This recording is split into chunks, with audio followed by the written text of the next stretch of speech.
زمانے میں انسان کی شادی بھی ہوتی ہے اور فوراً طلاق بھی ہو جاتا ہے. 4 سال 5 سال کے بعد فوراً جو ہے وہ قاضی صاحب کے پاس لے کے آتے ہیں نکاح نامہ, جو کتابیں دی جاتی ہے کہ طلاق پڑھ دیجئے. کیا پہلے طلاقیں ہوتی تھی؟ نہیں ہوتی تھی. آج طلاقیں زیادہ کیوں ہو رہی ہیں؟ پہلے طلاقیں کم ہوتی تھی, آج طلاقیں زیادہ ہونے لگی ہیں. کیا لوگ بدل گئے؟ گاؤں بدل گیا؟ کیا شہر بدل گیا؟ لوگ بھی وہی ہیں, گاؤں بھی وہی ہے, شہر بھی وہی ہے. کیا انسان بدل گئے؟ یا یہ مخلوق جو پہلے تھی کیا وہ مخلوق الگ ہے, یہ مخلوق الگ ہے؟ کہ بالکل نہیں, انہی کی نسل ہے. لیکن پہلے طلاقیں کم ہوتی تھی, آج طلاقیں زیادہ ہو رہی ہیں. اس کی وجہ کیا ہے؟ اس کی وجہ یہ ہے کہ ہم نے اہل بیت کی زندگی کو نمونہ عمل نہیں بنایا. کیوں؟ اس لیے کہ آپ ذرا جا کے 25 سال یا 20 سال جا کے تھوڑا آگے جا کے دیکھیے کہ وہاں پہ کیا ہوتا تھا, یہاں پہ ہم نے کیا چھوڑ دیا جس کی وجہ سے آج طلاقیں ہو رہی ہے. ہم نے کیا پہلے کیا ہوتا تھا, اب کیا نہیں ہو رہا ہے. پہلے کیا ہوتا تھا جو طلاقیں نہیں ہو رہی تھی, اب کیا نہیں ہو رہا ہے جو طلاقیں زیادہ ہو رہی ہے. بس ایک ہی بات ملتی ہے, پہلے شادیوں سے پہلے یہ مجلس کا انعقاد ہوتا تھا. اس مجلس کو منجے کی مجلس کہتے تھے, ہے نا. اس مجلس کو منجے کی مجلس کہتے تھے. آج کیا ہو رہا ہے؟ آج فوراً نکاح, اس کے بعد جو ہے ولیمہ ہو گیا. نہ مجلس ہے, نہ محفل ہے, نہ کچھ بھی نہیں.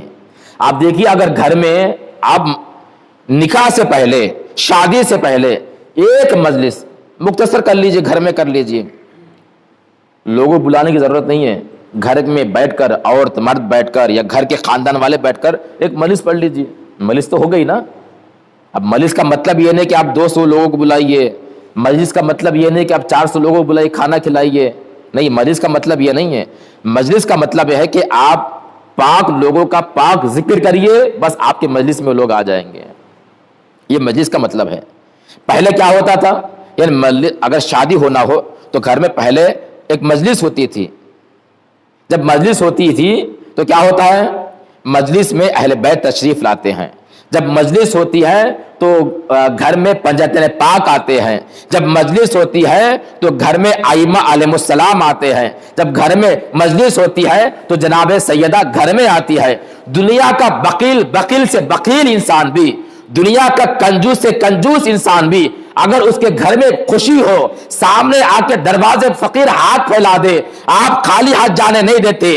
فقیر انسان بھی, غریب انسان بھی, کنجوس انسان بھی کچھ نہ کچھ دے کے آگے بڑھا دیتا ہے. اب کائنات کے شریف انسانوں کو اپنے گھر میں بلا رہے ہیں. اہل بیت آپ کے گھر میں آ گئے, پنجتن پاک آپ کے گھر میں آ گئے, جناب سیدہ آپ کے گھر میں آ گئی. مجلس کا آپ نے انعقاد کیا ہے, آپ نے نکاح سے پہلے, شادی سے پہلے گھر میں اہل بیت کو بلایا ہے. آپ ذرا سوچیں, جب اہل بیت آپ کے گھر میں آئیں گے تو کیا اہل بیت یوں ہی چلے جائیں گے؟ کبھی نہیں جائیں گے. جب اہل بیت آپ کے گھر میں آئیں گے, اہل بیت آپ کے بچوں کو دعا دے کے جائیں گے.